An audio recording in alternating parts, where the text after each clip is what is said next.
And I was diagnosed with breast cancer at the age of 30. I heard those words, you have breast cancer. And at the time, we didn't have social media like we have today. And I was working for the mayor in Kansas City, Missouri, and had a platform and decided to really use that as an opportunity to spread awareness. And so that is really what catapulted that next phase to start, letting go of those fears, to start shifting your mindset from I have to I get to, reminding yourself there is no normal or new normal. There's only what is now and what is next. And you get to own what is next, right? And so how can you start really shifting your mindset and start thriving in the gray of the world that we're in? Focus on the joy and don't let the hard in life harden you. My mission is to embolden every woman in the C-suite or on the rise to claim her agency and challenge the norms holding her back. This show offers candid conversations with powerful business leaders sharing their real stories of success and failure. Join us right now. Hello, and welcome to another episode of Climbing the Corporate Ladder Without Breaking a Heel. I'm your host and your coach, Dr. Cynthia. Before we jump into today's guest, I want to remind you that the new book, my latest book, Human Capital Investment Strategy, is coming out on February 3rd. In the meantime, being wonderful listeners of the show, if you go onto my website, dr-cynthia.com, you can pre-order Human Capital Investment Strategy, put in offer code CCL25, Climbing the Corporate Ladder 25. You'll get 20% off the retail value of the book and $728 in free content to hold you over until you have the book in the mail the week of February 2nd. So don't forget to pre-order today. Also makes a great Christmas present.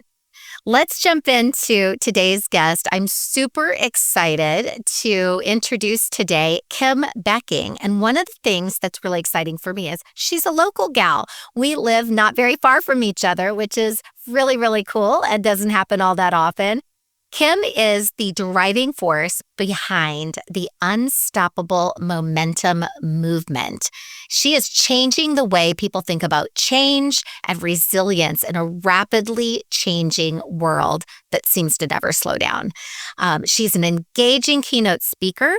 She is a New York Times best-selling author. She is a human behavior expert, a cancer thriver, and a recovering attorney. All of that in being an expert in change and resilience. Her mission is to empower leaders and teams with the mindset, tools, and framework they need to be more adaptable, more resilient, and better equipped to own what's now and embrace what's next with a deep breath and a big cup of Bring It On. So excited to have you, Kim. Welcome to the show. So excited to be here, Cynthia. And we are both cancer thrivers. We caught up about that when we had our intro calls. So we have, not only are we sort of local Missourians, but we have some other history in common. But one of the things I want to start with is, what did I not mention in your bio that you would want the person listening to know about you? I think one of the things is I have not only do I teach resilience and adaptability, but I've lived it, right? Not only as a cancer survivor like you, but also a divorced single mom. I know we had that in common as well. And then I remarried, a widower with 2 kids. So we've been blending while mending. And I've also been caregiving for aging parents for the last 10 years. So along with my husband having cancer 3 years ago. So it's not just the business side, right? And from a leadership perspective, but it's also that personal side, because there's no such thing as work-life balance, right? It's blend, it's integration. And so there are a lot of hacks that we all wear, especially as women. And I think those things can teach us things that we can then apply from a leadership perspective as well. 100%. And you've certainly been through it. And as have I, and I'm sure the woman listening is going tick, tick, tick, whatever their life has sent their direction. I know this, but the person listening doesn't necessarily know this. What was sort of that pivotal moment in your career journey that led you here? How did that evolve? What's that backstory? So as you mentioned, I'm a recovering attorney, which means I'm not practicing anymore. And then I went and worked in local government. I was then, at that time, in the middle of raising my son, Brandon, who was just turning 2, and I was diagnosed with breast cancer at the age of 30. I heard those words, you have breast cancer. And at the time, we didn't have social media like we have today. Young women were being dismissed by our doctors, come back in 6 months, come back in a year. Our mortality rates were a lot higher. And I was working for the mayor in Kansas City, Missouri, and had a platform and decided to really use that as an opportunity to spread awareness. And so that is really what catapulted that next phase. I left the city. I started my own, public affairs and communications company separately. I was one of the few women political consultants in Kansas City, which is an interesting tidbit. But from the speaking leadership development side, really it was the cancer. And I wrote a book with 3 other young women about our cancer journey. We started meeting at Nordstrom's Cafe in Kansas City as our own support group because, again, young women were being dismissed by our doctors. Caddy was the reason I found my lump. She was diagnosed at 24. Jennifer was 27 and 5 months pregnant. Jana was 27 and just getting married, and I was 30 and had a 2-year-old. And out of that, we decided, let's write a book about this experience. So we started meeting at Nordstrom's Cafe, little retail therapy as well. And out of that became the book, and it exploded. So New York Times, all of the things that you can imagine. We did this to help other women. We never really understood the impact that it was going to make in a bigger way. Patty passed away about halfway through writing the book. Her family helped us finish. And we fired our agent in New York because we wanted to get it out. And this was before Amazon.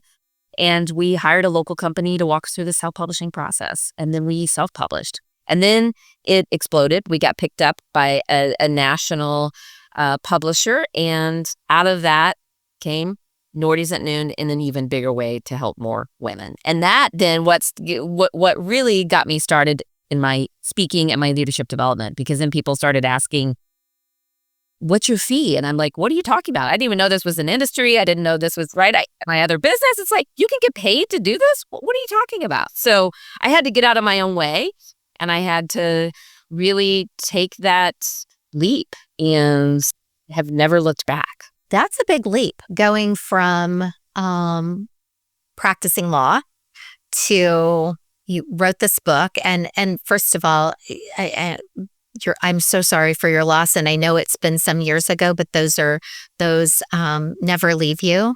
And what an impact the 3 of you are making and have made on the lives of so many. What a beautiful way of giving back and really honoring the legacy of her and others. So don't want to miss that. When you went from the stability of somewhat stability, right? But some people could argue today that there's nothing stable, and we'll get into that. And right.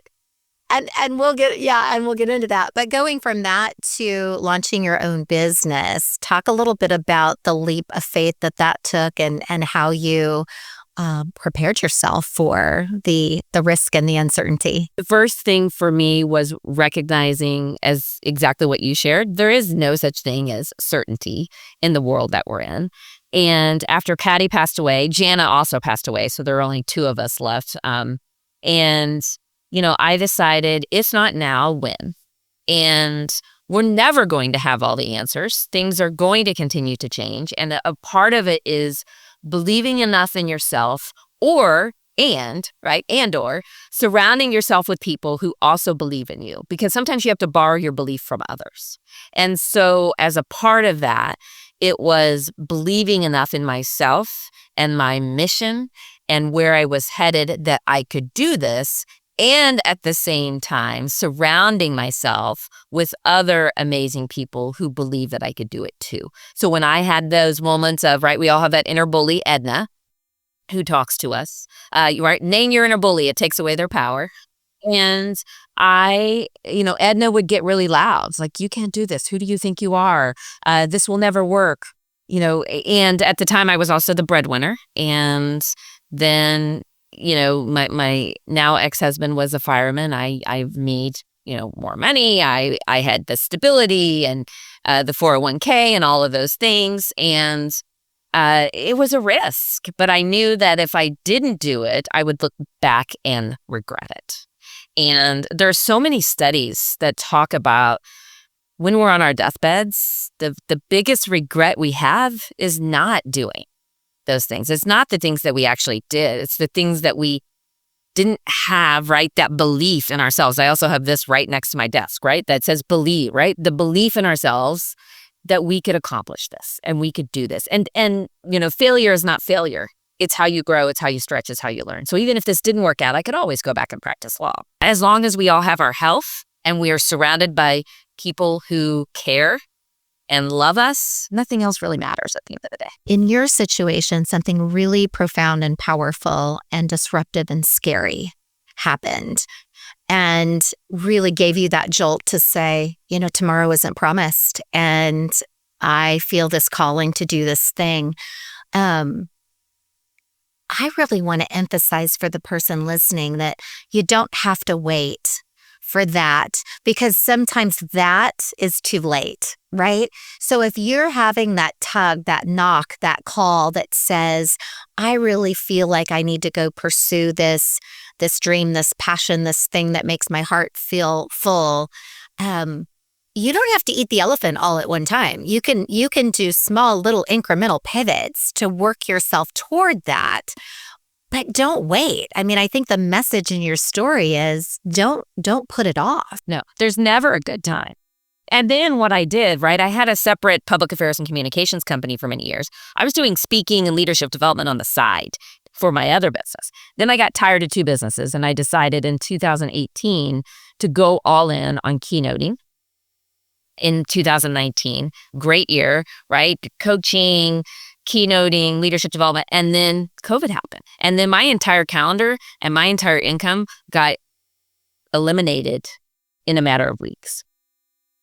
And then I had to shift again. And I think a part of it is, and particularly, and you know this in your research too, and there's so many studies coming out that women tend to wait more. That's right. Absolutely. We wait until we feel we have the credentials. We wait until everyone else is taken care of. And so for me, over the years, I've had to push myself to not wait, because action is what will create that momentum for you.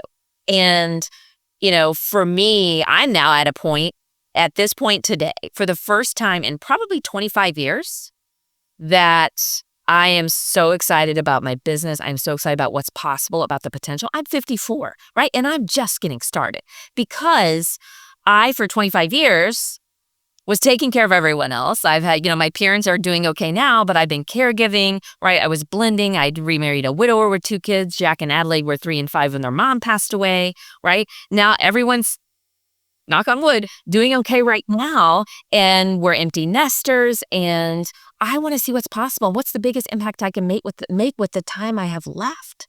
And so I think for all of us, often we wait until we have the perfect situation or the perfect scenario. Now, don't get me wrong. I planned.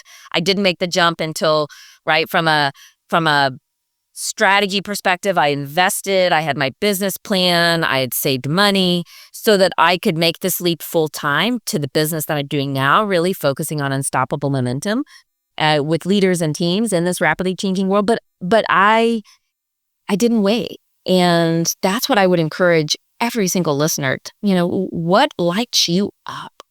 Right? What are you excited about? And if you don't know that, that's okay, because some people are like, I don't know, because I'm so overwhelmed living in what I call the world of so muchness. Give yourself some space, give yourself some grace to even start exploring, what do you want to do? What could be possible? My mantra and the through line of Now Near Next is start working on your future today. And for the woman listening, what you've just articulated is that you can do your day job with excellence while doing incremental work toward your next.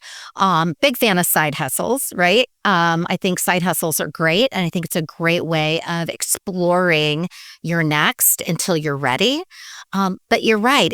We put off until the kids go off to college or they go off to school or the significant other lands their perfect job. My framework, and we're going to jump into yours straight away, is 7-minute pivot, 7 minutes a day.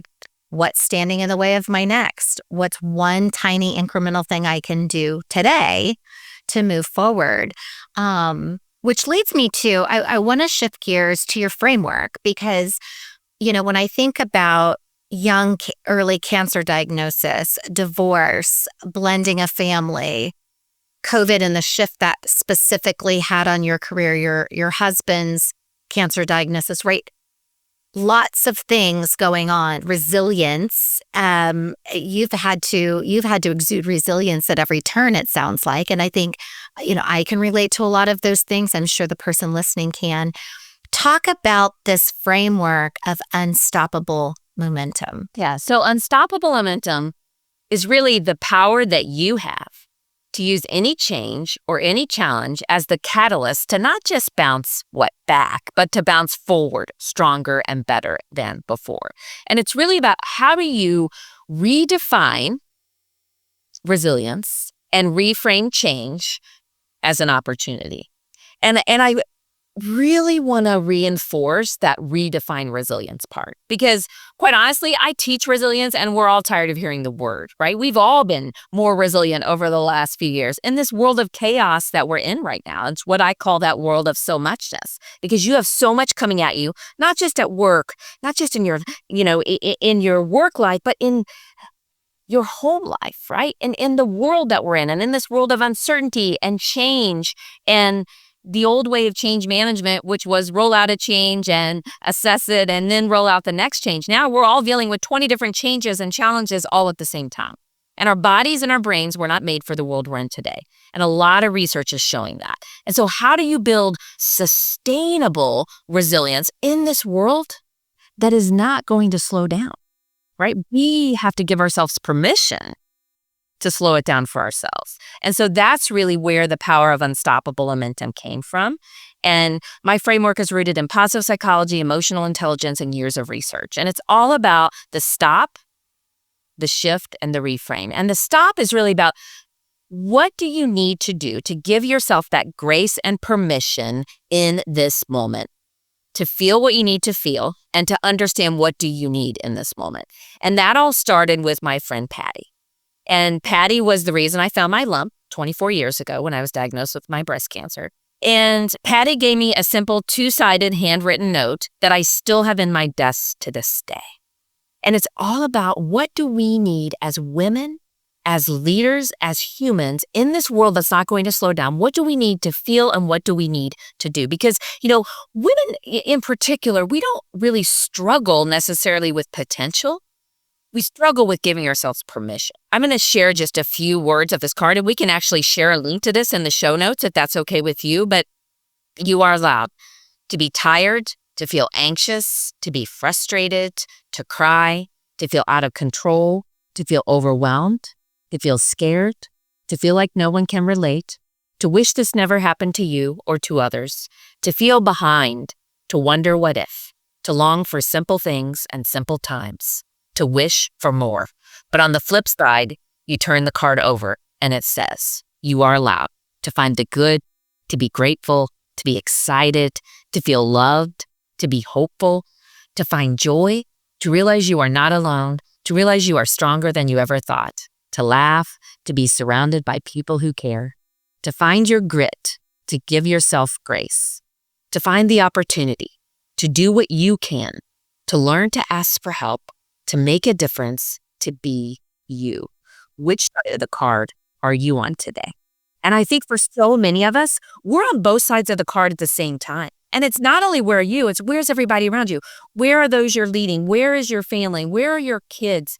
Where's your dog or your cat if you don't have kids, right? And it's meeting others where they are, but also first giving yourself permission to meet yourself where you are and to allow yourself to do what you need to do right now in this moment. Maybe it's also giving yourself permission to take a lunch break. Maybe it's giving yourself permission to take that PTO or to go on that vacation you've been wanting to go on, or whatever it is for you. What is it in this moment that you need to do to lean into that emotional intelligence and that emotional agility to give yourself that permission? And that is really that first step in the framework. It's that stop and it's that permission. And I would go so far as to say, for the person listening, you have permission. Sometimes we just need to be told. You have permission. To rest, to pause, to breathe, Yes, to feel. To do whatever it is you need to do. And feelings are not soft. And it's so interesting. I, years ago, would pass this card out. I pass it out to every audience, every leader that I work with. I would have CEOs call me and they would say, Kim, we need you to come. Our people are struggling. We're going through a lot of change, a lot of uncertainty. People are overwhelmed. And we want you to come, but we don't want you to talk about feelings. And we don't want you to talk about emotions. Now, fast forward. And maybe COVID was the catalyst for that. Maybe it's just the world that we're in. Now, fast forward, those same CEOs are calling me. And by the way, most of them were males. Not, we have our male advocates and allies. I'm not, that's not what this is about. But most of them were men, and they were now then calling me back saying, Kim, I was wrong. Our people need it, and I need it now more than ever. Because we don't just check our feelings or our struggles or our heart at the door. And so how can you lean in to giving yourself that permission in this moment to do whatever it is you need to do to show up as your best self, to be able to actualize, right, that potential that you have? What I want to put a fine point on is, to your point, it's this redefining resilience. This was one of the big messages I heard you say. And resilience doesn't mean, let me say this back and check for understanding. What I hear you saying is resilience doesn't necessarily mean, or doesn't mean, you can't be tired, or you can't be worn out, or you can't be angry or frustrated or sad. It means it's whatever it is. It's sort of owning the feeling, being in check with where you're at. And you can simultaneously be still, grateful, all of the positive things that are on the other side of the court. It takes me back, a real quick story, when I was going through breast cancer about 18 years ago. I remember calling my mom one morning. I lived in Southern California, families in Missouri, and I was at the part of the hair loss journey where you wake up and there's hair on your pillow and you're like, it's probably time to shave this off, right? And having a little come apart, having a little meltdown, and calling my mom and saying, I just need to have a pity party. It's not going to last very long, but I'm feeling a little sorry for myself at the moment. And my mom's saying, you're allowed to feel sorry for yourself in this moment. You're allowed to be sad of what's going on in this moment. I'm like, but I also know it's not forever, and I'm going to get through it. But it was that juxtaposition of being sad and worried and all the things, right? And at the same time, knowing this is a point in time, I'm going to get through this. But giving myself permission, or my mom giving me permission to feel. Absolutely. Absolutely. And I think a part of it is being able to do that without judgment, to just be, to just feel, to just be in it. And then the other piece of that with sustainable resilience, right? Because the old model of resilience doesn't work in today's world. The old model was, right, stuff the feelings. The old model was also power through at all costs, endure, do whatever you have to do. And it was only focused on the grit, right? But the stop is all about the grace. It is all about the pause. It is about the power of pause, the power of feeling, the power of doing whatever it is you need to do in that moment to be able to then move forward and dig deep and find the grit. You have to have the grit, but the grit without the grace isn't sustainable. And you have to have both. And so we have to redefine what resilience means, because sustainable resilience means, how do you refresh and recharge and refuel yourself? And a key part of that is feeling what you need to feel. That's then what allows you, right, to then move and shift. That's profound. That grit without the grace is not sustainable. So part 2 then is to shift. The shift is all about your mindset. It's what I call a momentum mindset, which is kind of like a growth mindset on jet fuel. And the shift is all about, how do you turn those obstacles into opportunity, that fear that we all have into fuel, and that resistance the change and uncertainty, not only into buying, but into ownership and into driving it and to being the driver in your own life. And so a lot of the shift is about letting go of all the things that you can't control and focusing on what you can control in this moment. In positive psychology, it's what we call locus of control. Remember, we have 50 to 70,000 thoughts a day. We are wired for negativity, scientifically proven, and we're also wired for certainty. So in the world that we're in, our inner bully here, Edna, we all have that inner bully. Name your inner bully takes away their power, remember? And Edna gets really loud. And we want to focus on all the things that we can control. And in that moment, you have to start shifting. You have to start what I call resigning as general manager of the universe and letting go of all the things that you can't control and focusing in this moment on the things that you can control.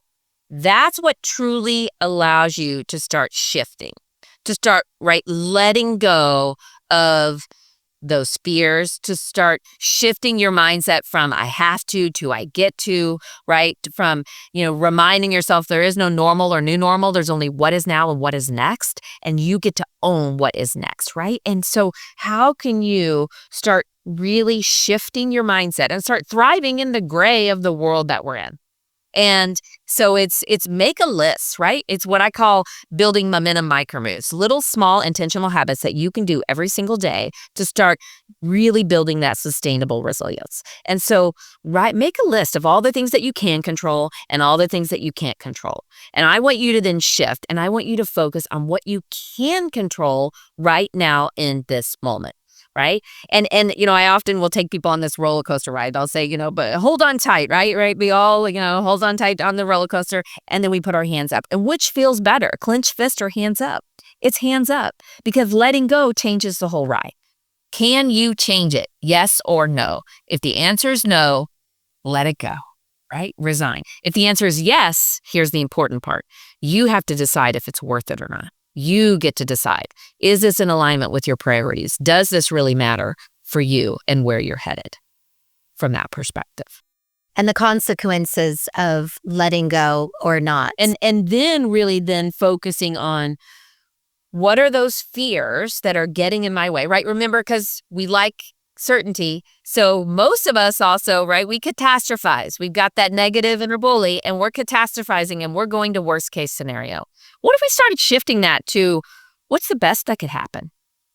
What the best that could happen in this moment? And start looking at what's possible and the power of possibility in this moment.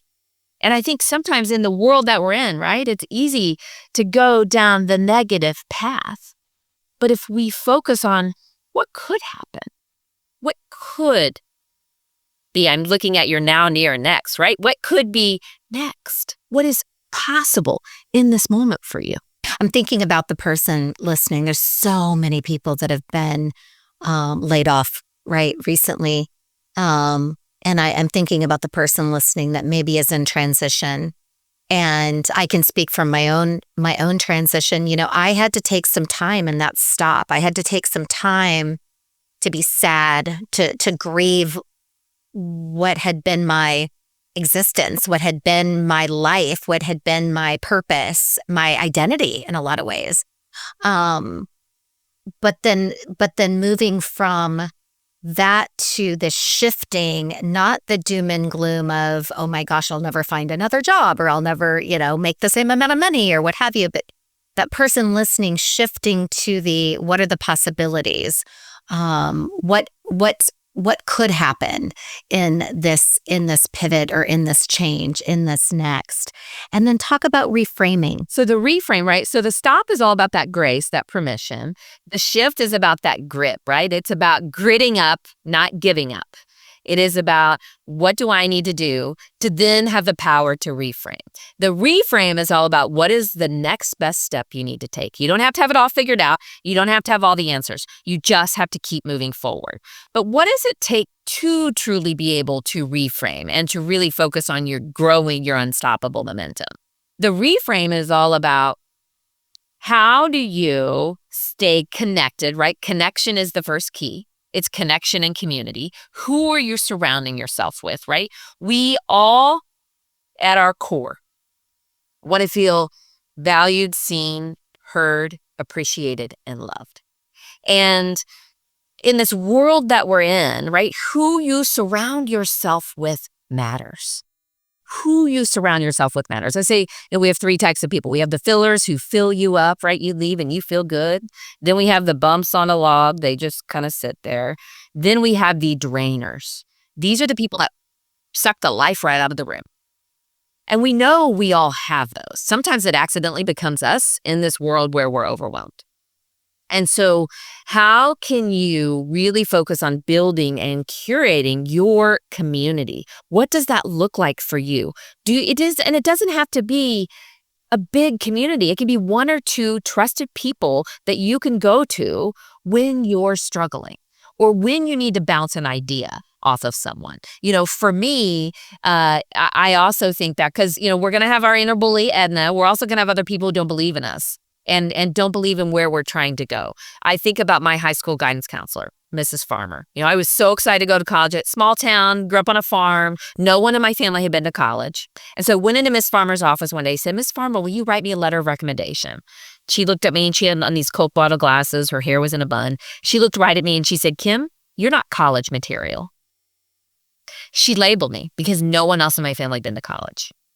So I went home to my mom and, my dream was crushed. And my mom, all 4'7" of her, looked right at me and said, Kim, you're always going to have those people and you get to decide. So then I went to college. I went to law school. I sent Miss Farmer an invitation to my law school graduation. And she didn't come, and she's since retired. But the sad part of that story is I learned years later I wasn't the only one she told that to. And others didn't have a mom or didn't have a filler, didn't have the belief in themselves or others around them, right, where they could borrow that belief, and their paths were very different. So who you surround yourself with right now in this moment matters. And it's easy, right, in the world we're in with the doom and the gloom to get sucked in to all of these things. But that impacts you. That impacts your life. That impacts your future and how you show up every single day. And so connection, community, collaboration is key, right? And it's also proven that building that community and also giving and helping others actually builds and grows your own resilience as well. Because how many of us, and I know you can relate to this, during my cancer, I had to ask for help. And since that time, right? And how many of us love to help others? Oh, absolutely. I started shifting the way I see that too. When I'm asking for help, it's not just about me. It's about I'm helping them because they're going to feel good about it too. And so I had to get out of my own way and I had to, stop focusing so much on, oh, I'm a burden or, oh, I don't want to put anyone else out and start shifting the way I see that to be able to reframe and build that community. So important. And one of the biggest lessons I learned actually through my cancer journey was this notion of being open to receiving help. I think as women in particular, career women in particular, we want to wear the proverbial cape and we want to be able to do everything ourselves. And there's sort of this, this heroics around if I can do all of it, manage the career, the family, all the things, then somehow I've sort of demonstrated what it is to be a woman. And just echoing your point, what I learned was people want to help and they can't fix your situation. They can't necessarily get you reemployed or repair your relationship that is ending in divorce or bring back a person that you're grieving the loss of, right? They can't fix your health situation. And so it feels very helpless feeling when you love and care about somebody and you can't fix the thing that is making them feel sad or disappointed or frustrated or whatever. So when you allow them to do something for you, make a meal, take care of the kids for a day, whatever that thing is, they feel like they're doing something productive which feels amazing to the person that's doing the gifting, right? And it helps you out. I always say, think of it as you're doing them a favor by accepting their gift and of their generosity, number one. And number two, it's a form of delegation. Think about it as a leadership talent. The fact that you're able to coordinate and lean on others is a wonderful leadership talent. So reframing how you think about the grace of others wanting to help you. And it is key. And it's been a key in my business. It's been key as a leader, right? To be able to ask for help, to delegate, right? To say no, to set boundaries, right? All of those things, particularly as women, where we often struggle. I have shifted the way I see that and been able to reframe it as a way of I'm allowing others to help, and that's helping them as well because it's filling them up. And there's research and science behind this. So that is a key to that reframe, to that growth, is that community, that connection, that collaboration. And really, as a piece of that too, it's also staying grounded in gratitude, staying grounded in hope, staying grounded in celebration. And those things as well are critical pieces. And as a part of that, and there's a lot of research even from a leadership perspective, right? It's the science behind the power of gratitude, celebration, hope as a leader within organizations and for all of us as humans, and really leaning into those. I want to move to, I always like to sort of take the area of expertise and the topic and the framework, and you've spoken so eloquently to the evidence and the insights behind it, to some of the real world challenges. Where do you find most people struggle or get stuck in the process? So right now, it does not matter, Cynthia, who I'm working with, who I'm talking to, whether it's a CEO, whether it's someone in the C-suite, whether it's frontline worker, whether it's a stay-at-home mom, whether it's someone who's just been laid off. Everyone is struggling with overwhelm and the so muchness that we're in. And it's really, we're at a point, and I have a new white paper coming out about this specific focus, but it's really about capacity. Right? We are at capacity strain, and our bodies and our brains were not made for the world of so muchness that we're in today. And it's not sustainable. All of these things coming at you from every direction. And now you have AI, right? And you have change accelerating at a more rapid pace than we've ever seen before. Workplaces are changing. The world we're in is changing. And so how can you make sure that you're really giving yourself that permission and that grace to build your capacity to be able to focus forward and grow? What does that look like for you? And it's about that emotional intelligence. It's about the adaptability, adapting in real time. It's about resilience, but sustainable resilience. And really your mindset at the end of the day. And there's a lot of talk right now, and I know you're seeing this too, about, upskilling, reskilling, particularly because of AI and where we're headed there, and people are being laid off, and then you have economic uncertainty, and you have all of these things swirling around us.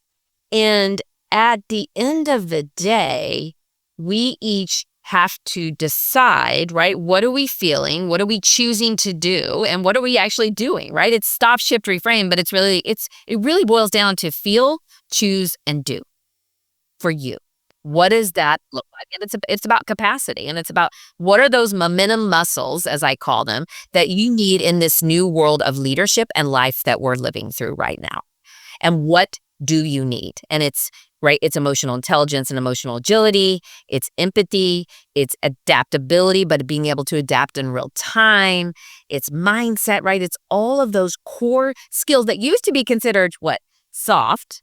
Right? Soft skills. And I love, your human capital focus, because at the end of the day, AI can't replace us from a human perspective. It can't replace the empathy, the compassion, right? The critical thinking, those components that we all need in leadership and in life to be able to continue to build that unstoppable momentum. I would double down on that and say, with all love and respect to our male counterparts, women statistically have those what have been formerly known as soft skills in spades, right? That empathy, compassion, problem solving. I mean, take a stay-at-home mom, a person that's primary role is raising the children, take care of the house.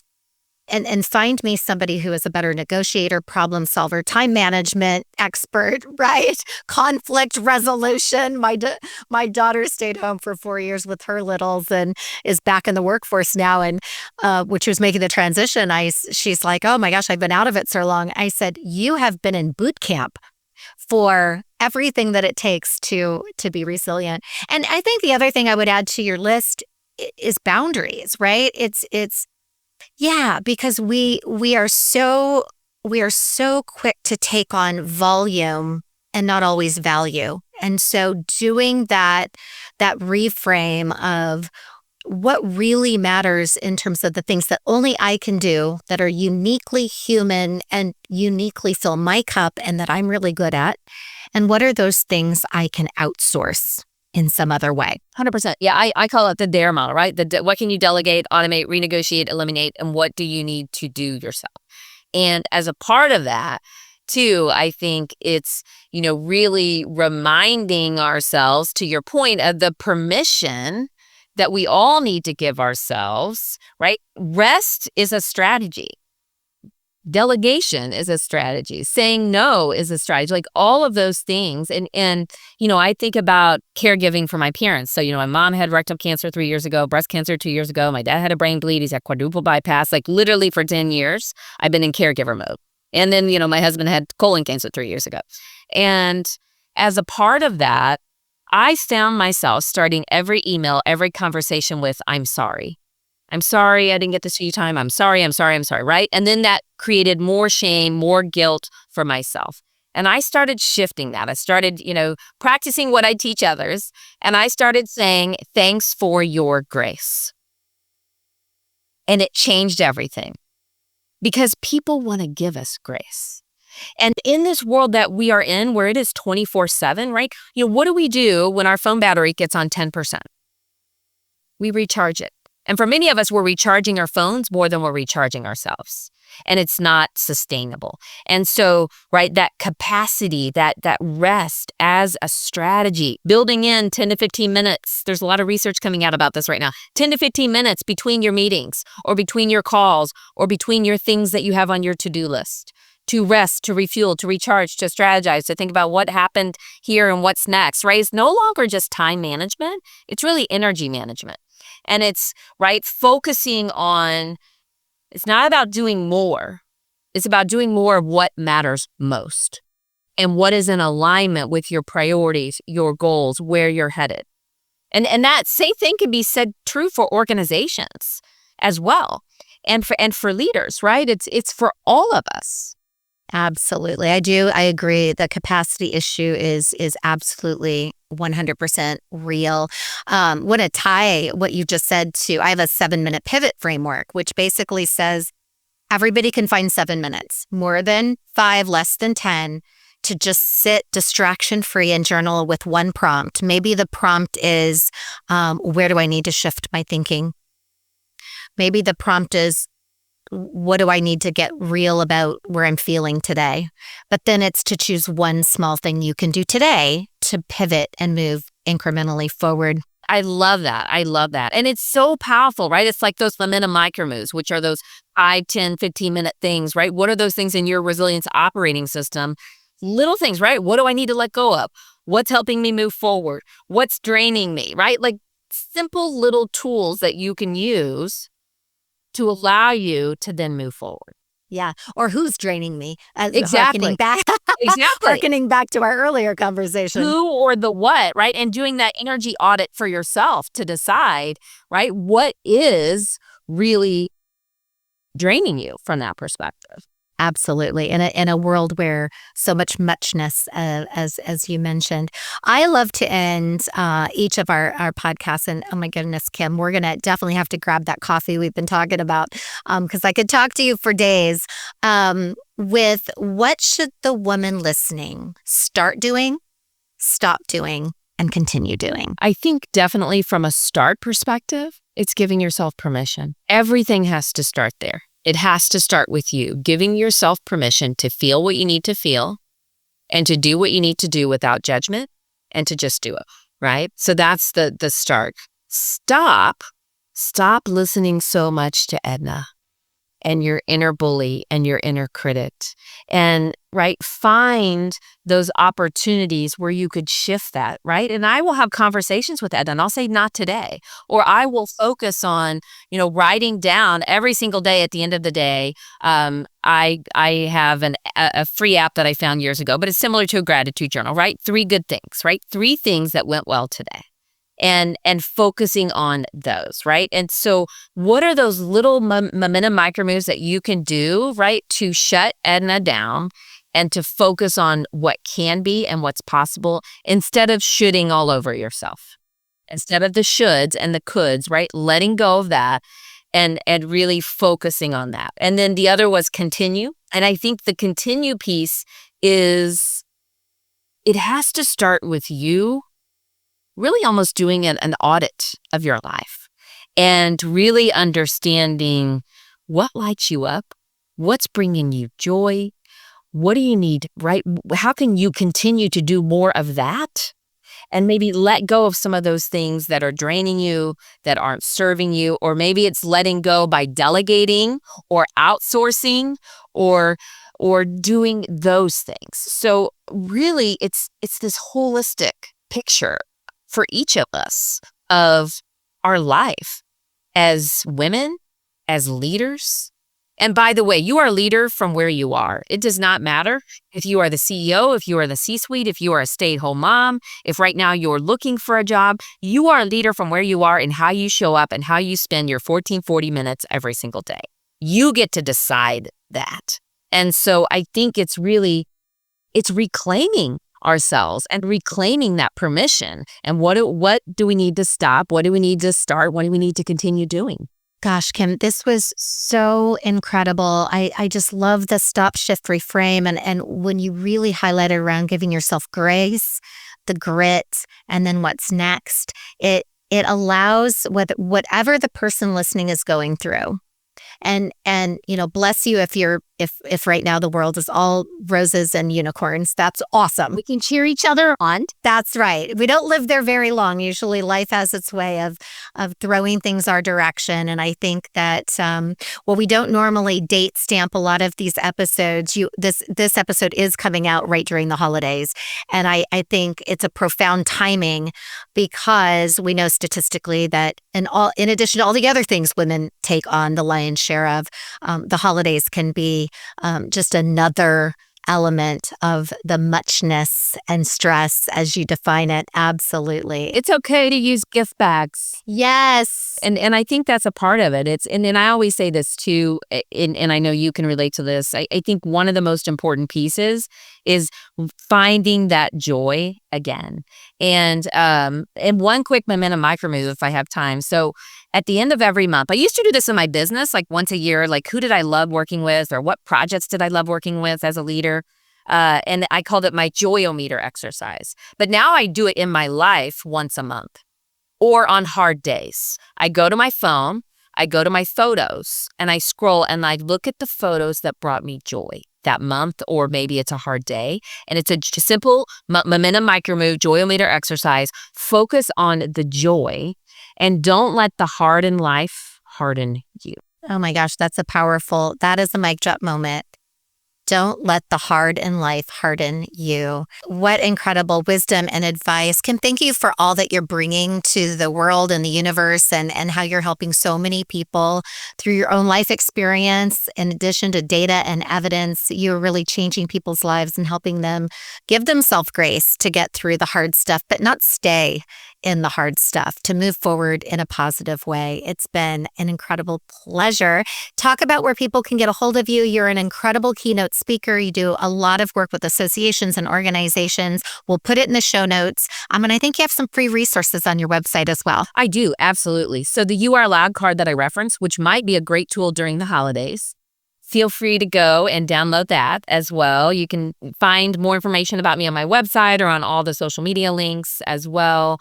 But I would love to be able to help you in any way. And don't forget that you have a book coming out in February. So we should all make sure that we sign up to pre-order that and cheer each other on. And I think that's one of the big things, right? It's how can we all support each other? It's easy through social media to be in that comparison trap.